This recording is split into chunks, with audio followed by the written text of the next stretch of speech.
You know, it's not 100 meters. You're going to break it down into 4 distinct segments, okay?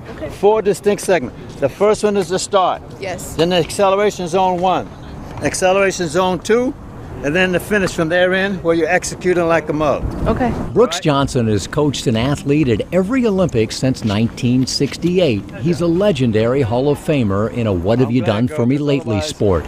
At 76 years old, he's a magnet for elite sprinters and hurdlers who come from all over the world to train with him. Watch what he does. You do the same thing, but relaxed. Don't worry about the time. We don't worry about the time. Even though they were all born to run, they know the difference between fame and failure is measured in hundredths of a second, and Johnson is renowned for helping athletes find what he calls their go button. Excellent. Excellent. Beautiful. Johnson is successful because he's the consummate teacher and the eager student. One of the things that drives me is an innate curiosity. And you're right, you don't ever learn it all. You don't even come close. Every time you learn one thing, you realize there's 2 other things in this hydra that just popped up that you don't know. And so you have to constantly keep pushing the envelope to try to gain more and more knowledge. One thing he's learned over the years is that world-class athletes have world-class intellects, and he has little patience for anyone who believes otherwise. The idea that a great athlete is a dumb jock is one of the greatest miscalculations of all time, because you can't do the things that great athletes do and be stupid. You may be undereducated, you may be unsophisticated, but you can't be stupid. Over the past 6 years, Johnson has coached hurdler David Oliver, now the hottest track athlete in the world.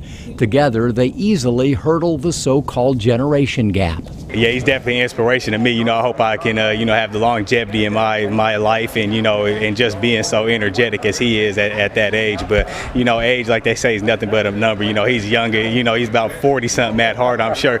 And age doesn't really make a whole lot of difference if you can deliver the goods. And what are the goods? What are you delivering to a guy like David Oliver? For him in particular, it's direction, discipline, technical stuff. He's already hyper-competitive, so that's not the issue. So you have to get him so he will stop being a light bulb and become a laser. Go from diffused energy to amplified and focused energy. Oliver gets a reasonable start. This summer, Oliver has become a laser. He's unbeaten, breaking the American record and coming to within 2/100ths of a second of the world record in one of sport's most challenging events. 12:88, whoa! I think it's more like a dance. You've got to be light on your feet. You've got to have the agility to negotiate hurdles, the flexibility to do that as well, the speed in between, the power to get to attack the hurdles. No one is more suited to helping Oliver achieve all of that than Johnson, who says coaching at this level is a science and an art. Throw your hands. Throw those hands.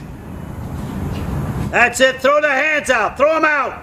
You have to understand both. For track and field, there's clearly hard science, but Sir Isaac Newton has already laid that out for you.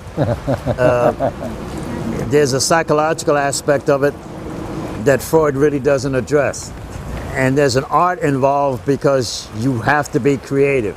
Oliver may ultimately be Johnson's greatest coaching job ever. A good but not spectacular college athlete, Oliver has blossomed under Johnson's guidance and is on the verge of becoming the greatest hurdler of all time. Despite his rapidly growing acclaim, Oliver remains a humble, appreciative man. Another life lesson learned from Brooks Johnson. Now, I know it's not my birthright to be, doing well at track and field right now. It's a celebration when I come out to, practice or to the competitions, and that's one thing that he's really stressed and emphasized as well, making everything a celebration.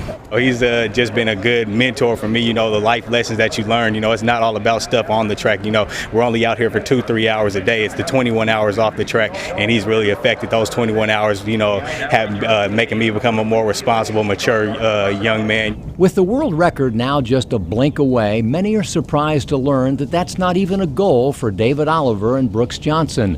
Their goal is simply to win. The whole idea, though, is to go out there and finish first.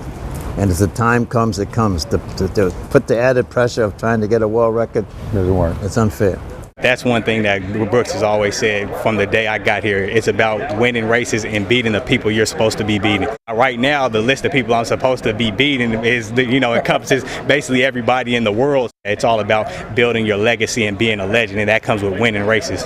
The race they want to win more than any other is the Olympic final in London in 2012. And when David Oliver steps into the blocks, Brooks Johnson says he'll be ready for fate to smile upon him.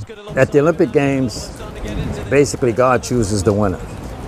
All you can do as a coach is to get the athletes that you're working with there in the best possible circumstance. And then between Sir Isaac Newton and God, the winner is determined.